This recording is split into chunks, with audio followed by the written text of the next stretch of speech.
자, 오늘 해볼 이야기는 왜 소설을 쓰나요? 누가? 여러분들이 될 수도 있죠. 그 다음에 내가 나비계곡이 될 수도 있는 이야기입니다. 나는 일단은 좀 요거는 누가 가르친다는 느낌이나 팁을 준다는 느낌보다는 그냥 내가 어땠냐에 대해서 한번 얘기를 해봅시다. 저는 나비계곡이 어땠나? 왜 글을 썼을까? 왜 소설을 쓸까? 에 대한 이야기로 봐주셔도 돼요. 저 같은 경우에는 여러가지 이유가 좀 있었겠죠. 여러가지 이유가 있었고, 실제로 지금 당장이라고 보면은 당연히 이제 수익 목적도 있습니다.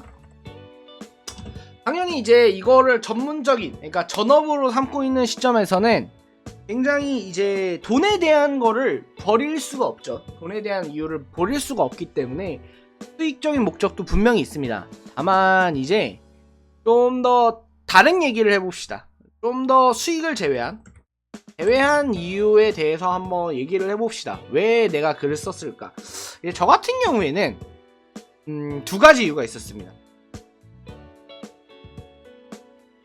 자, 첫 번째 이유가, 저는 소설을 제가 읽었을 때 뽕 차는 장면이 있었어요.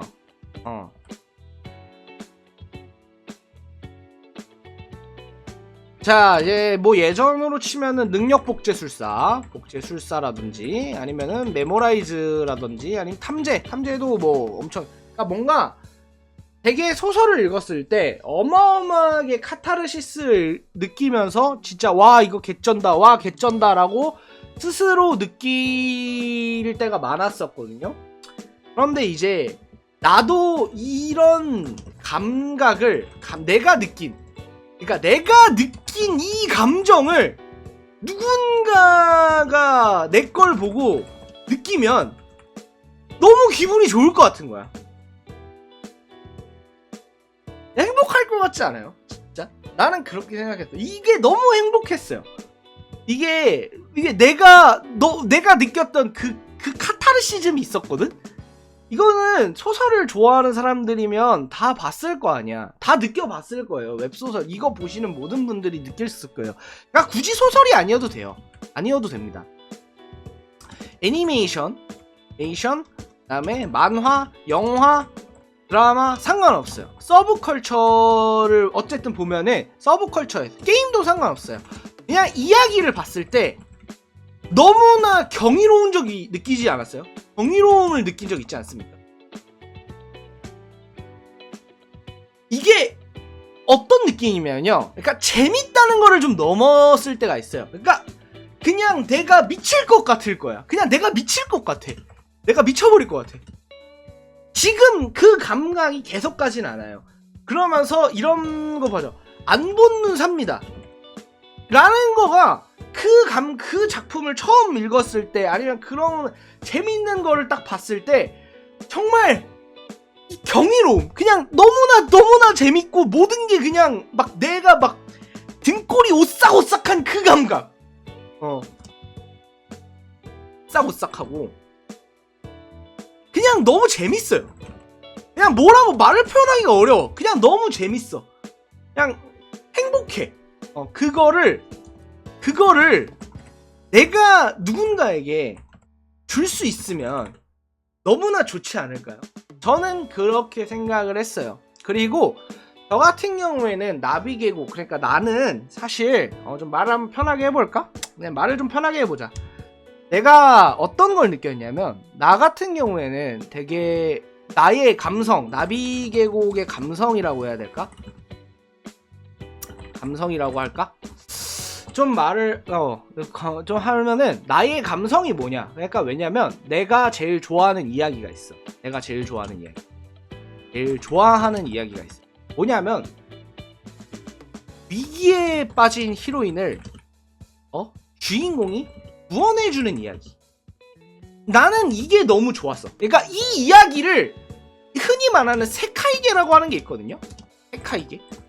이제 날씨의 아이를 보면 이런 거를 되게 많이 느꼈거든. 날씨의 아이에서 주인공이 세상은 어때도 세상이 어떻게 되든 상관없어.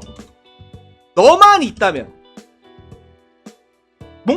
뭔가 이런 감성이 나는 너무 좋았고, 이거에 대해서 느낄 때 너무 짜릿하고 너무 행복해서 내가 좋아하는 걸 남도 좋아해줬으면 좋겠어. 내가 만드는 걸 보고 좋아해주면 더 좋지. 베스트겠지. 그런 것처럼 내가 만든 뭔가 내 이야기를 남들이 보고 그냥 미친듯이 그거를 좋아하고 내가 느낀 감각을 느끼면 너무 행복할 것 같아. 진짜 말도 안 되게 행복할 것 같아. 그래서 내가 이제 이야기를 쓰는 거야. 그러니까 소설을 쓸 때 한 번도 그 어떤 것도 이거 이상의 재미를 나에게 준 적이 없어. 그래서 되게 이제 그런 게 있었지. 만기풀 같은 경우나 아니면 나회화 같은 경우도 이제 특정 화에서 주인공이 포텐을 터트려주는 장면이 있는데, 보통 나는 아직도 되게 제일 인상적이었던 건 나회화 39화 같은 거.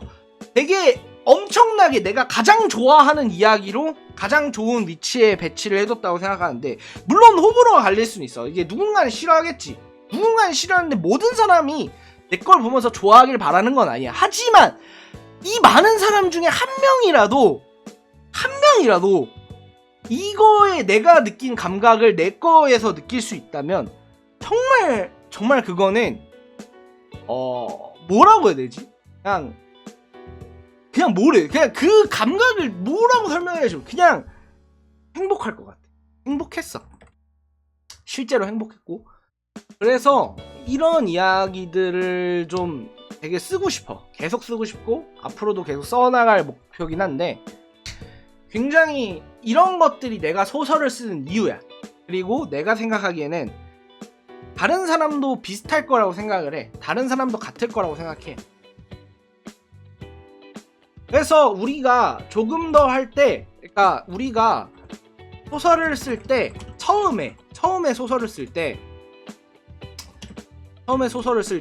좀 그러지 않았으면 좋겠어.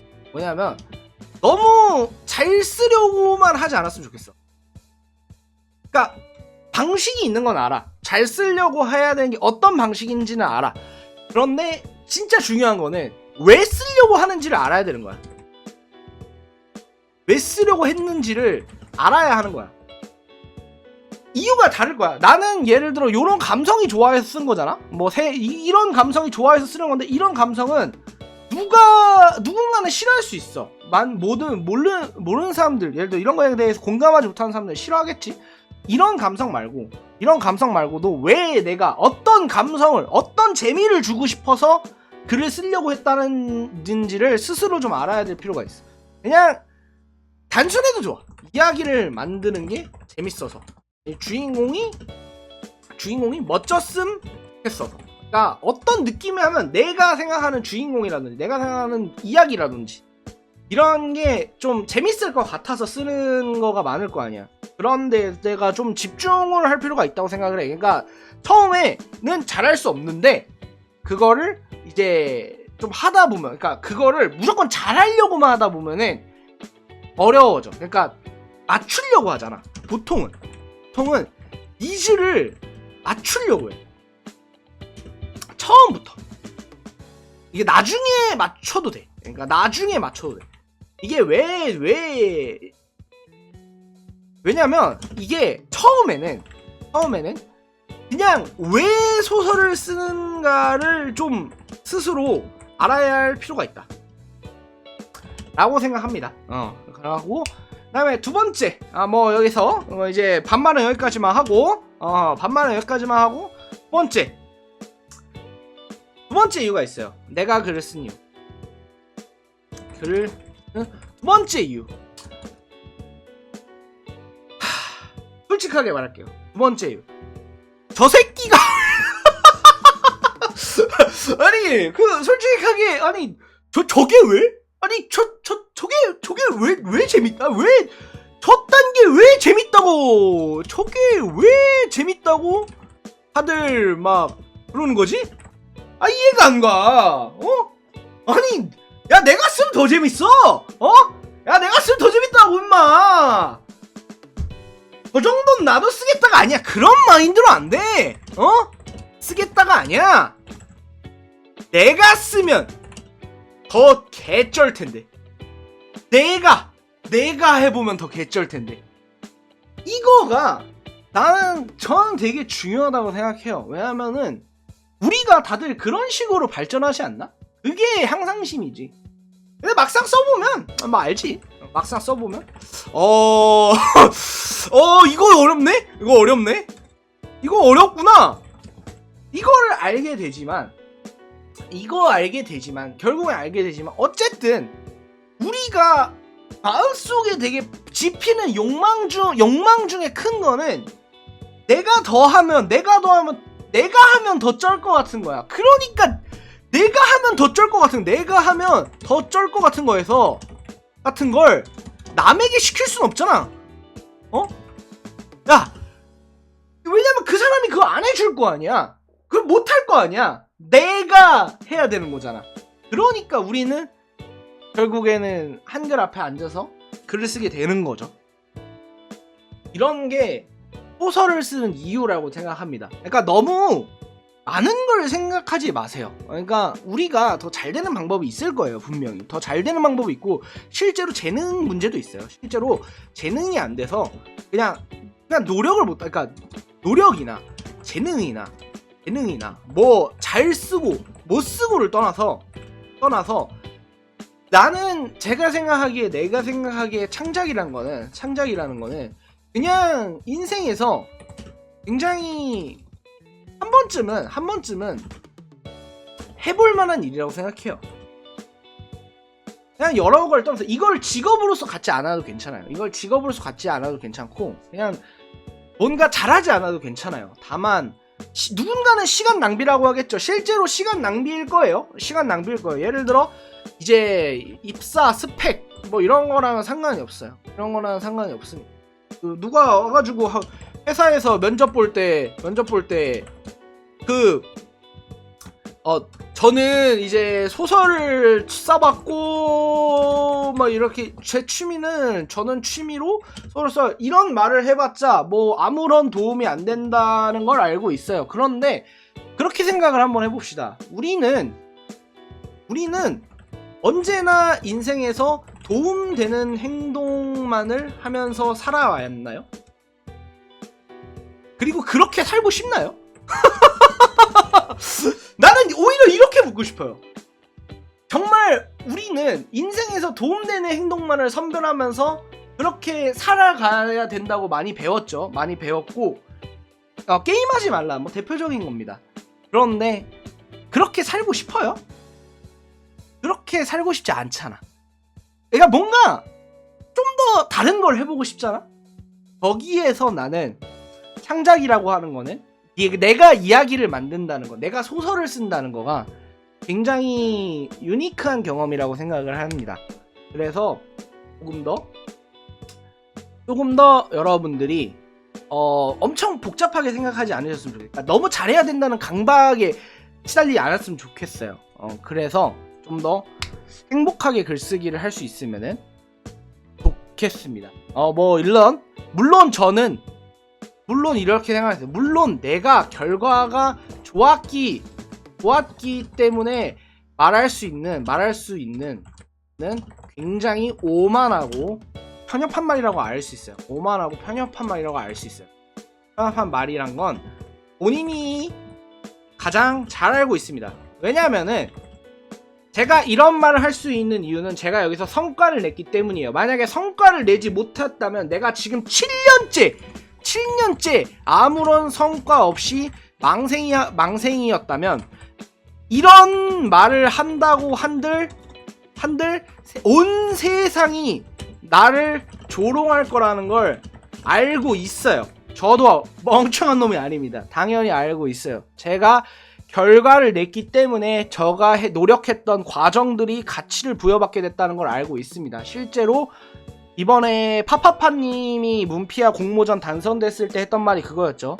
내가 여러분들 덕분에 나의 노력이 되게 미련한 행동이 아니라 되게 꿈을 향해 달려가는 열정이 될 수 있었다라는 말을 한 적이 있는데, 여러분도 마찬가지예요. 실제로 결과가 나오지 않을 때 사람들, 주변은, 특히 주변은 당신을 조롱할 겁니다.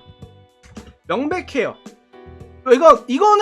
이거는요, 굳이 소설이 아니라도 어떤 행동을 하고 어떤 걸 무슨 일을 하더라도 똑같아요. 실제로 결과가 나오지 않았을 때 주변은 당신을 조롱해요. 당신의 노력은 무가치한 게 됩니다. 것이 됩니다. 하지만 저는 그럼에도 그거를 떠나서 그냥 이 행동, 그냥 이야기를 만드는 거에 대한 거를 왜 하려고 했는지가 가끔은, 한 번쯤은 실제로 되돌아서 한번 생각해 보면은 좀 더 좋지 않을까. 그게 좀 더 뭐라고 해야 될까요? 좀 더 행복하게 살 수 있지 않을까? 라는 생각이 합니다. 물론 감성에 젖은 말이 맞고, 실제로 제가 말했듯이 되게 오만하고 편협한 말이라고 하는 걸 알고 있어요. 왜냐면 당신이 결과를 내지 못하면 나도 결국 당신의 노력을 평가하지 않을 테니까. 어쨌든 그런 세상 속에서도, 그러니까 나 자신만을 위한 행동을 한번, 이기적인 행동을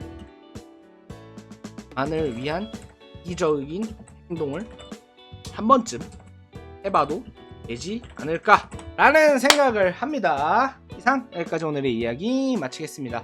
모두 행복하고 재밌게 글 쓰세요. 나도 잘 되길 바라면서 이상 마치겠습니다. 빠이빠이.